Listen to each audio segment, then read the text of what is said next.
bonuses. We're at 2 points each. The first one says multiply 4.56 and 3.1. Again, when we multiply digits that have decimals, you multiply normal, and then you apply the decimals at the end.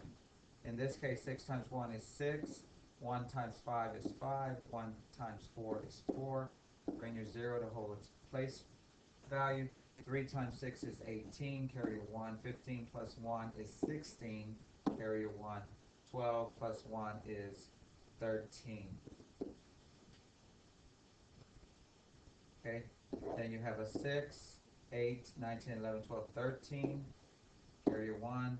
6 and 4 is 10, plus 1 is 11, carry a 1. Bring down your 1. You have 1, 2, 3. 3 bunny hops, 1, 2, 3. Your answer is 14.136. On the 4 and 1/8, and 2 and 3/5, you have to find common denominators before you can add. In this case, you could have done the 40. Okay, so that's times 8 times 8, which is 24. And this one's times 5 times 5, which is 5. We could simply add those together, and you have a 29 over 40. And then you have 4 and 2, which is 6. Then you have to think about this. You have to ask yourself, can I reduce this? Can I make it smaller? Because it looks pretty big, so it throws you off. You know that a 40 can be reduced because 10 goes into it, 4 goes into it, 2 goes into it. But a 29, you need to think about prime and composite.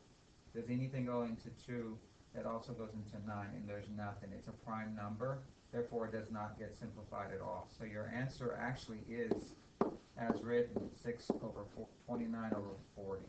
So 29/40. The last one is adding these decimals. Again, we tend to be having problems with our adding decimals. As adding decimals, number with decimals, you need to line up your decimals. So 12.18, line them up, and then you have a 13. And these are whole numbers. Your 2 and your 13. So you just simply add. So you have, these are all, this one's going to be 8, this one's 1, 2, and then you have 3, 4, 5, 6, 7, and 2. 27.136.